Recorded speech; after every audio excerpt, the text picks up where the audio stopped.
The RV Show USA is brought to you by Rockwood, building better RVs, making smarter RVers. And from PPL Motorhomes, we have its president, Diana LeBlanc-Link, on our guest lines. Greetings, Diana. Hey, how are you guys? We're doing great. So you are the largest consignment RV dealer in the nation. I assume the rush is still going on from folks who are wanting RVs, huh? Definitely. It has been extremely busy, and I'm so excited to talk to so many people who didn't even know how to spell RV last week, and now they're right out there having fun with it. They're asking so many questions. I have a lot of people looking at trailers. First-time people are a little scared of those big diesel pushers, but it's so much fun, and I got to spend some time last weekend. Started out just helping one customer out on the lot, and next thing I knew, I was the official golf cart Uber driver for PPL for a couple hours and had a ball. There you go. What kind of people are coming in? Is it all kinds of people, or are you seeing? What are you seeing? You are seeing families. You're seeing professionals, people who, like I said, never thought of the RV lifestyle. But so many people are talking about it now that they're excited and they're ready to check it out for themselves.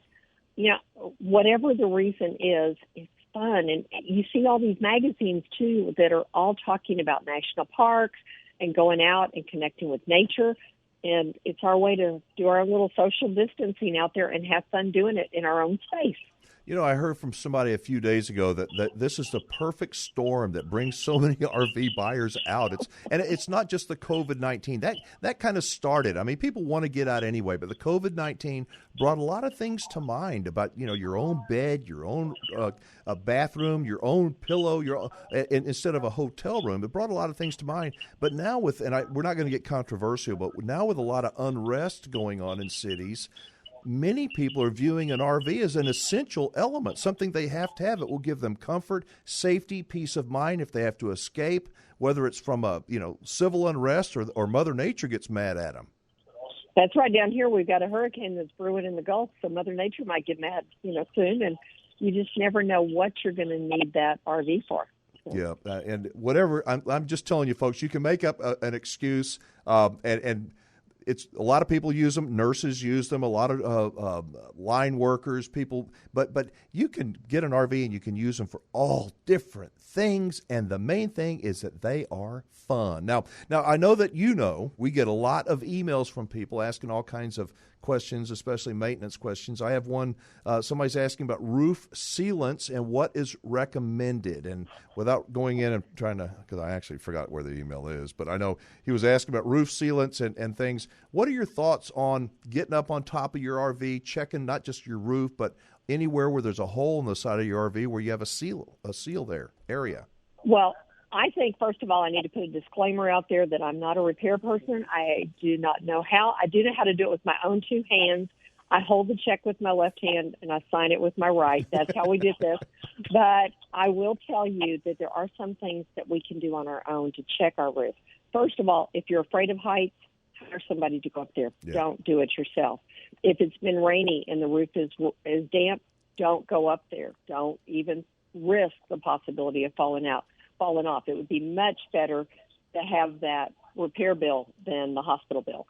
But some of the things you're looking for, like we've said many times before, is the caulk. Are there any cracks or breaks or areas where the lap sealant up there is peeling up?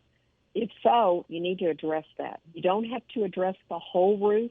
You just need to look at all the seals. These are around the vents, all of your different caps that are up there, antennas.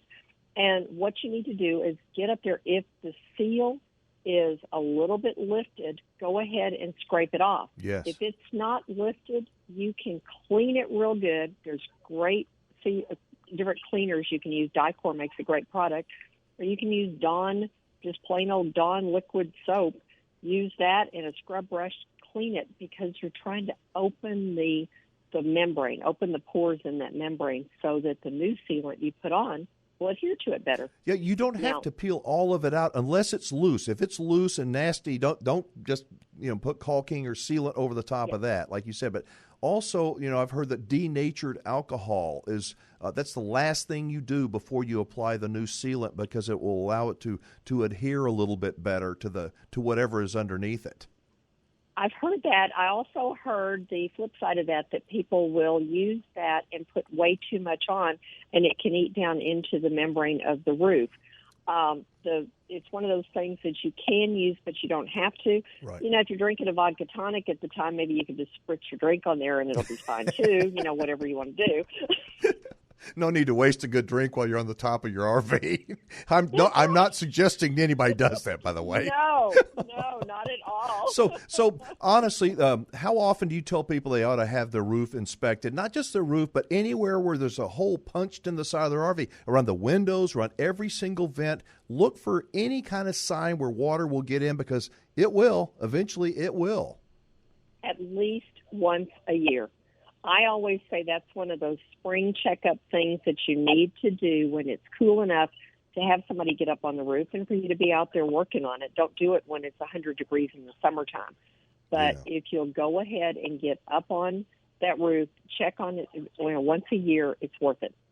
Where do water leaks fall in terms of value? When PPL, you see hundreds and hundreds, thousands of RVs that come through there. When y'all go in an RV, if you see water damage, that has got to have a terrible effect for the seller, doesn't it? I mean, in value. Oh, it does. It does. When somebody calls in and they want to sell their RV, what they end up doing is we give them a value of what we feel like. It's called a sight unseen value. It's based on our historical data, several different things. We sell so many RVs. Our historical data is very, very good. But when it comes in, we're asking them about leaks. Sometimes people don't know they have a leak. So when our appraisers go out to look at them, they are looking right there to see inside the cabinets all around, is there a leak? Because the leak can depreciate that value. A little leak up top can be a rotted slide. It can be a rotted floor afterwards. Yeah, $20 worth of sealant can save you thousands of dollars in lost value and repair bills, and so don't put it off. Real quickly, if I wanted to bring my RV to you, to PPL, to sell, but I need a little bit of stuff done to it, to kind of pretty it up, tighten this up, adjust that. Can y'all do that, or do I need to have all that done before I bring the RV to you? We are a full-service dealership at our Houston and our Cleburne location, and we can take care of that. New Braunfels does not take service in from outside, but we do help the customers who are listing their vehicles for sale. We can help them there. Okay. Real quickly, I know that last year you did a lot of these very successful Tuesday tips once a month where you invited the public to come down and get to meet you, and it was all about education. Is that something that might show up in the next few months once we get past all this COVID stuff? I am definitely doing it in August. As far as it looks like, August will be the first one. I'm afraid that right now it's just too soon for us to do that. So I don't feel good putting a group together with all the caution. So we're looking at probably the first Tuesday in August will be our first Tuesday tips back again, and I'm excited about it. All right, so hopefully all this health stuff and unrest will be a thing of the past by then. So, all right, well, we're going to leave it there for today. Thank you for the information on sealants and checking our roof and staying in front of everything, and we'll talk to you soon. I got a PPL prize package to give away, okay? I want somebody to win it this week because it has been 3 weeks since I've sent one out. I'd like to send a couple of them out for you. They have to claim their prize. So anyway, thank you so much, Diana. We'll talk again next week, all right? Thanks. Have a great week. All right, you guys adios. have fun. That lady right there, folks, is she's amazing, and what PPL does is amazing. If you want to sell your RV, there's never been a better time to do it and get the most amount for it, I'm telling you. If you're looking to buy a used RV, there's never been a quicker never been a quicker way to do it and find a great RV than to shop at PPL. Literally, their inventory is turning so fast that if you haven't been to their website in a week, it's like a whole new website because, I mean, the RVs are selling, they're coming and going. So check them out from buying and selling. Yes, they can even take trades to parts and supplies. They've got an enormous parts store. Nobody does it better than PPL does. That's why they are the nation's largest consignment RV dealer. I'd like you to check them out at pplmotorhomes.com, pplmotorhomes.com. Put it all together. You're going to learn more and see why I love them so much.